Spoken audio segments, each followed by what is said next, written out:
दोस्तों उत्तर प्रदेश के एक जिले में एक चौधरी साहब के पास 4 ईंट भट्ठे होते हैं।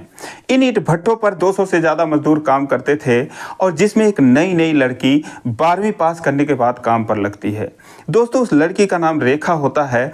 बहुत ही खूबसूरत, बहुत ही सुंदर वो लड़की, उतनी ही ज़्यादा मेहनती भी होती है। तो सारे मजदूर झारखंड के जिला रांची से ताल्लुक़ रखते थे, लेकिन जब रेखा इनके बीच में खड़ी होती थी तो सबसे अलग ही नज़र आती थी, क्योंकि वो बहुत ही खूबसूरत होती है। दोस्तों एक दिन चौधरी साहब का लड़का कहीं बाहर से आता है और उसकी नज़र उस लड़की पर पड़ती है। वो उसका दीवाना हो जाता है और उसी के चक्कर में दिन रात लगा रहता है, और जिससे रेखा के माँ बाप को बहुत ही टेंशन होने लगती है, क्योंकि वो जानते थे कि कुछ भी होगा इल्ज़ाम उनके ही सर आएगा। और दोस्तों ऐसा ही होता है। दोस्तों एक बहुत ही रोचक कहानी है, आइए जानते हैं पूरी कहानी इस वीडियो में। लेकिन वीडियो में आगे बढ़ने से पहले बस वही रिक्वेस्ट कि आप वीडियो को लाइक कर दीजिए, चैनल को भी सब्सक्राइब कर लीजिए ताकि मेरा हौसला बढ़ता रहे। दोस्तों जो चौधरी साहब थे उनका नाम अशोक कुमार होता है। 4 भट्टों के अलावा उनके पास 200-400 बीघा ज़मीन होता है। पूरे इलाके में उनका रुतबा था, उनका नाम था, मान सम्मान था, सब कुछ था उनके पास। परिवार में 4 लोग थे, पति पत्नी के अलावा एक बेटा और एक बेटी। बेटी MBBS की पढ़ाई कर रही थी, बेटा जो है वो BTech की पढ़ाई कर रहा था। उसका नाम हर्षवर्धन होता है। दोस्तों हर्षवर्धन पढ़ाई करने के बाद 2-4 महीने किसी कंपनी में काम करता है, 25-30 हज़ार रुपये उसको सैलरी मिलती है। तो एक दिन अशोक कुमार बोलते हैं कि बेटा प्राइवेट नौकरी छोड़ दो, आओ घर पे अपना जो कारोबार है उसको देखो, उसको संभालो। दोस्तों हर्षवर्धन नौकरी छोड़कर घर चला आता है और भट्टे के पास बने ऑफिस में बैठने लगता है। एक दिन सुबह सुबह वो घूमने निकला था, तभी देखता है कि एक लड़की मिट्टी में खड़ी हुई पानी डालकर फावड़े उसको गोड़े जा रही है। उसके बाद उसमें लगी हुई है, पैरों से उसको मसल रही है, पसीने से तरबतर है, फिर भी उसमें जूझी हुई है। दोस्तों उसको देखता है हर्षवर्धन तो देखते ही रह जाता है। दोस्तों उसका चेहरा पसीने से एकदम शीशे जैसा चमक रहा था, उसके हाथ पैर एकदम मिट्टी में सने हुए थे। दोस्तों वो रेखा होती है। जब रेखा की नज़र हर्षवर्धन पर पड़ती है तो मिट्टी से निकलकर फौरन पास में पड़ा हुआ अपना दुपट्टा उठाती है और ओढ़ लेती है। उसके बाद हर्षवर्धन फिर उसको कुछ देर देखता है, उसके बाद फिर वो ऑफिस चला आता है। अगले दिन फिर वो जाता है, फिर से जो है रेखा वही काम कर रही थी, पसीने से तरबतर मिट्टी को अपने पैरों से मसल रही थी ताकि ईंट बनाने के लिए उसको तैयार कर सके। जब हर्ष पर उसकी नज़र पड़ती है तो फिर से वो अपना दुपट्टा उठाती है और ओढ़ लेती है। दोस्तों जब वो शाम को जाता तो अपने माँ बाप के साथ सूखे हुए ईंटों को इकट्ठा करती, कुछ भी इधर उधर काम करती रहती थी। दोस्तों जब तीसरे दिन गया तो देखता है कि रेखा वहाँ पर थी ही नहीं, ना तो उसके माँ बाप थे। वो इधर उधर देखता है, पूरे भट्ठे का कोना कोना छान मारता है। वहाँ पर जाता है जहाँ पर वो लोग अपना खाना बनाते खाते रहते थे, लेकिन उसको वो लड़की कहीं दिखाई नहीं देती है। थक हार कर पसीने से तरबतर होकर ऑफिस आता है, सोफे पे धड़ाम से गिर जाता है।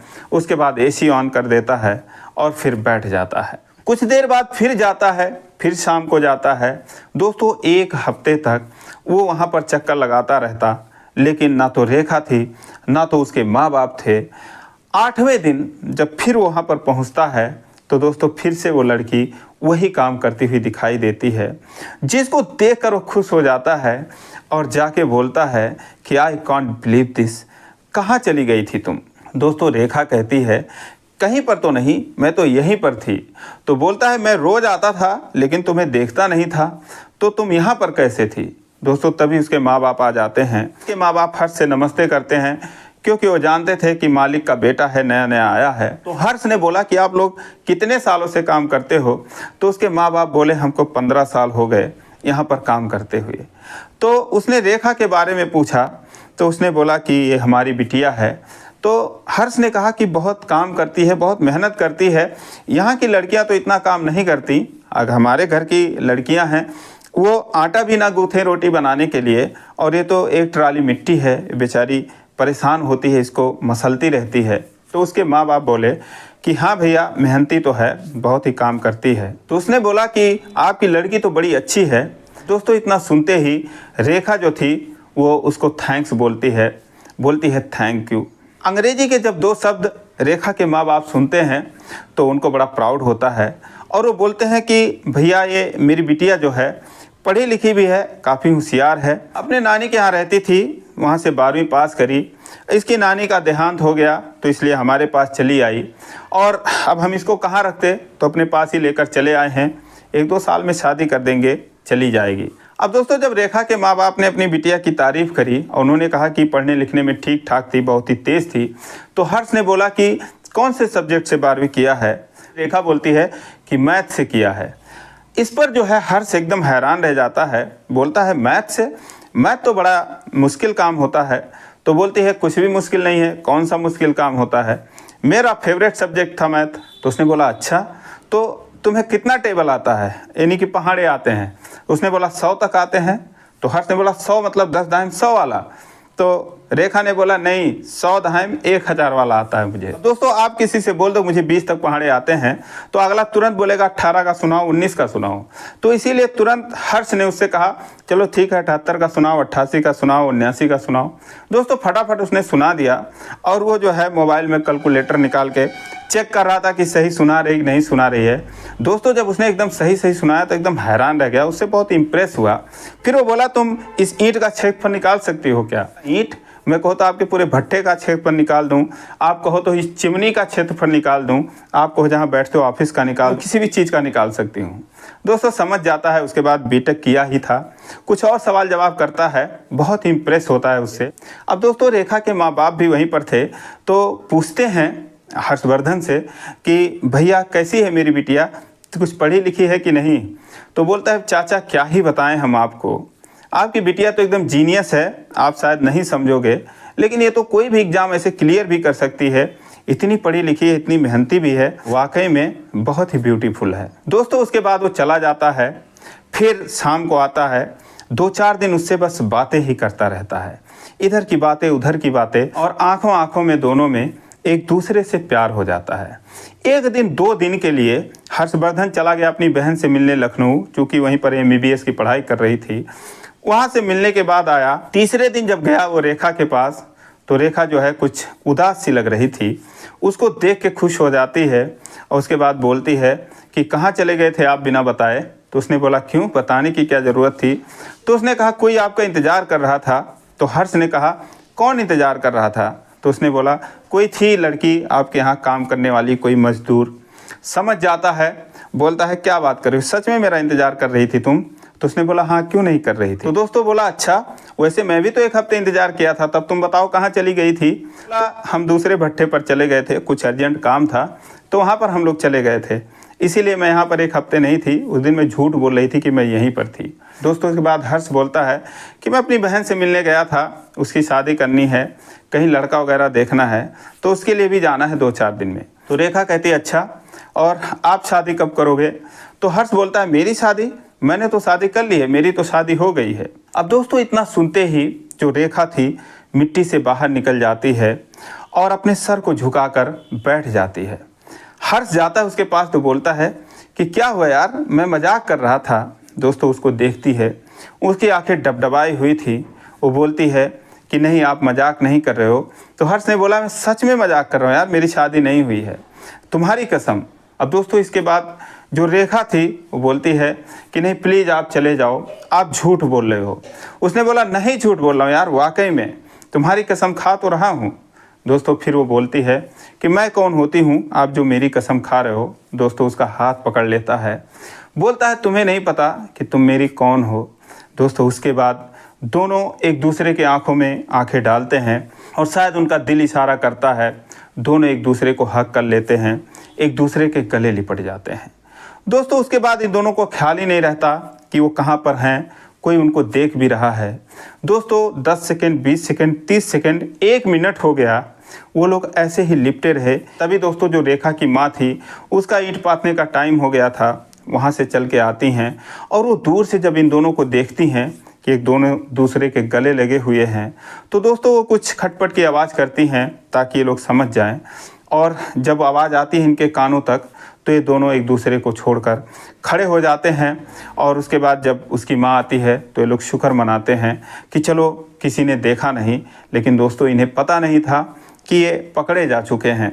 वो आती है और हर्ष से कहती है कि भैया आप धूप में क्यों खड़े हो, आपको धूप लग जाएगी, आप ऑफिस में ही जाकर बैठो। इस तरीके से मज़दूरों के बीच में रहना इतना ठीक नहीं है। दोस्तों वो चला जाता है और उसके बाद वो अच्छे से रेखा की खबर लेती है। दोस्तों उसके बाद रेखा की माँ उसको समझाते हुए कहती है कि देखो बेटा, ये बड़े लोग हैं, ये बड़े ख़राब लोग होते हैं, हम इनका कुछ कर भी नहीं पाएंगे। ये हमको, अगर इसके पिताजी जान पाएंगे कि इस तरीके से यहाँ पर हो रहा है, तो हम तीनों को इसी भट्टे में झुकवा देंगे, इसी में डलवा देंगे, किसी को पता भी नहीं चलेगा। इसीलिए यहाँ पर कोई अपने जवान बहू बेटियों को नहीं लाता काम करने के लिए, लेकिन हम तुमको लेकर चले आए कि तुम्हारे ऊपर पूरा भरोसा था, लेकिन तुम इस तरीके से करोगी तो बेटा देखो, अपनी भी इज्जत का ख्याल रखो, हमारी इज्जत का ख्याल रखो। इन लोगों की दुनिया अलग है, हमारी दुनिया अलग है, औकात में रहो। और इस तरीके से तुम बातचीत भी करती हो तो मुझे बहुत बुरा लगता है। आगे से सावधान रखना कि ऐसा कुछ नहीं होना चाहिए। अब दोस्तों ज़िंदगी में पहली बार रेखा ने प्यार किया था और इतने कठोर शब्दों के साथ, इतने डरावने अनुभव के साथ उस पर पाबंदी लग गई। लेकिन हर्ष जो था इधर से जाता है तो उसका हौसला 7वें आसमान पर था। दोस्तों शाम को गाड़ी निकालता है, मार्केट जाता है और रेखा के लिए कपड़े लाता है, गिफ्ट लाता है, और उसके बाद सुबह सुबह फिर ले जाकर एक बैग में वहाँ पर खड़ा हो जाता है। रेखा नज़र झुकाए अपना काम ही कर रही थी, कोई रिएक्शन नहीं देती है। जाके वो हाय हेलो करता है, कुछ नहीं बोलती। तो बोलता है क्या बात है, कल की बातों से कुछ नाराज़ हो क्या, देखो मैं तुम्हारे लिए क्या लाया हूँ। तो रेखा उसको देखती है और बोलती है प्लीज़ आप मेरे पास मत आया करो, कल माँ ने देख लिया था और मुझे ऐसे ऐसे कह रही थी, अगर आपके पिताजी जान पाएंगे तो हम सबको मार डालेंगे, आपका तो कुछ होगा नहीं, तो इसलिए प्लीज़ आपसे हाथ जोड़ती हूँ, आप यहाँ पर मत आया करो, आप मुझसे मत बातें किया करो। अब दोस्तों रेखा के माँ बाप ने इनकी हरकतों को देख लिया था। उसकी माँ आती है और उससे कहती है कि भैया मैं आपसे कुछ कहना चाहती हूँ, देखो हम गरीब लोग हैं, मेरे पेट पर लात मत मारो, 15 सालों से यहीं कमा खा रहे हैं, अगर आपके पिताजी को पता चल जाएगा तो हमारी खाल खिंचवा लेंगे, ये नहीं मानेंगे कि गलती किसकी है। तो इसलिए भैया आप जो है वो मेरे बेटी को बख्श दो, हम लोगों को भैया कमाने खाने दो, बहुत ही गरीब आदमी है, हमारा कोई दुनिया में सहारा नहीं है, बस जो भी सहारा है बस आप लोगों के यहाँ काम करके जो गुजारा करते हैं, बस यही सहारा है और कुछ नहीं हमारे पास। तो इसलिए भैया आपके लिए पूरी दुनिया पड़ी है, बस आपसे हाथ जोड़ती हूँ, आपने जो कल किया वो अब मेरी बेटी के साथ मत करना। दोस्तों हर्ष वहाँ से चला आता है, ऑफिस में बैठ जाता है उदास मन से, और उसके जाने के बाद रेखा भी जो है वहीं पर रोने लगती है, क्योंकि उसके पहले प्यार का इस तरीके से अंत हो जाता है। तो भट्टे से 4-5 किलोमीटर दूर हर्षवर्धन का घर होता है। शाम को वो खाना खा रहा था और अपने पिताजी से बोलता है कि पापा मैं शादी करूँगा। तो बोलते हैं बेटा कर ले, मैं कौन सा कह रहा हूँ, तू संत हो जा। कह रहा नहीं पापा मैं सीरियस कह रहा हूँ, मैं शादी करूँगा। तो उन्होंने बोला हाँ तो मैं भी सीरियस हूँ, कहीं लड़की उड़की देखा है तुमने, क्योंकि मैं तो पहले ही तेरे से बोला था कि लड़की वगैरह देख लेना भाई अपने लिए, ये सरदर्दी मेरे सर पे मत पालना। उसने कहा कि हाँ पापा मैंने लड़की देख रखी है, लेकिन वो गरीब है। तो बोलते हैं बेटा गरीब अमीर का कोई इशू नहीं है, लड़की अच्छी होनी चाहिए, और हमारे पास कौन सी किसी चीज़ की कमी है या हम किसी से दहेज लेंगे, तो आगे बता। फिर हर्ष बोलता है कि पापा जो लड़की है वो थोड़ी कम पढ़ी लिखी है। तो इस पर अशोक कहते हैं कि देख बेटा मैंने तुझे इंजीनियर बनाया इसलिए नहीं कि ऐसा बेवकूफ़ी करो, अनपढ़ लड़की तो बिल्कुल नहीं चलेगी, मैं तुम्हें बता दे रहा हूँ। फिर हर्ष बोलता है नहीं पापा एकदम से अनपढ़ नहीं है, पढ़ी लिखी है, लेकिन वो जितना पढ़ी है उससे दुगनी उसके पास जानकारी है, उससे दुगनी उसके पास नॉलेज है। फिर अशोक जी बोलते हैं कि हाँ बेटा तो और भी कोई खासियत हो तो बता दो इसी लागे। तो फिर हर्ष बोलता है कि पापा वो जो लड़की है ना वो अपने भट्टे पर काम करती है। अब दोस्तों इतना सुनते ही अशोक जी है वो खड़े हो जाते हैं, तो वो चौंक जाते हैं और बोलते हैं क्या बात कर रहे हो तुम। तो हर्ष बोलता है कि हाँ पापा वो भट्टे पर ही काम करती है। बोलते हैं कौन से भट्टे पर। वो बोला मैं जहाँ बैठता हूँ, जहाँ ऑफिस है वहीं पर। बोलते हैं अच्छा क्या नाम है लड़की का। तो उसने बोला पापा रेखा नाम है। बोले अच्छा रेखा नाम है, सुखदेव की लड़की है ना। तो हर्ष ने कहा पापा मुझे नाम तो नहीं पता उसके माँ बाप का, लेकिन माँ बाप के साथ वो रहती है। तो इतना सुनने के बाद अशोक जी तुरंत अपने मुंशी को, जो मैनेजर होता है भट्टे का, उसको फ़ोन लगाते हैं और बोलते हैं कि जाओ वहाँ पर जो सुखदेव है, उसकी जो पत्नी है और जो बेटी है, इन तीनों को लेकर तुम घर पे आओ जल्दी से। अब दोस्तों घर में कोहराम मच जाता है। जब हर्ष की माँ ये बात सुनती हैं तो कहती हैं कि अरे मैं कह ही रही थी कि बेटा मेरा भट्ठे पे काम नहीं करेगा, जादू टोने वाली होती हैं, कुछ करके खिला दिया किसी ने और इस तरीके से बात कर रहा है, बताओ भट्ठे वाली से शादी करेगा, इसकी मति मारी गई है, इसको हमने बाहर भेजा पढ़ने के लिए, वहाँ से नहीं किसी को पसंद किया, आकर यहाँ पर भट्ठे वाली से शादी करेगा। अब दोस्तों अशोक जी परेशान हो जाते, बोलते अरे यार तुम जरा शांत रहो, कुछ सोचने दो। अब दोस्तों उसके बाद जो मुंशी था वो जाता है, वो लोग खाना वाना खा रहे थे और जाके बोलता है कि चलो बड़े साहब ने बुलाया है घर पे। अब दोस्तों जब वो लोग सुनते हैं, समझ जाते हैं, वो बोलते हैं कि मुंशी जी, उसका पाँव पकड़ लेती है उसकी माँ, बोलती है मुंशी जी मुझे बचा लो, इस तरीके से मेरी बेटी की कोई गलती नहीं है। तो बोलता है क्या बात है, उसे कुछ समझ में नहीं आता। बोलता है क्या तुम लोगों ने कोई गलती करी है क्या? फिर वो सारा माजरा बता देती है। बोलती है कि मेरी बेटी कोई गलती नहीं है, बस वही भैया जो है वही दौड़ दौड़ के आते थे इसके पास।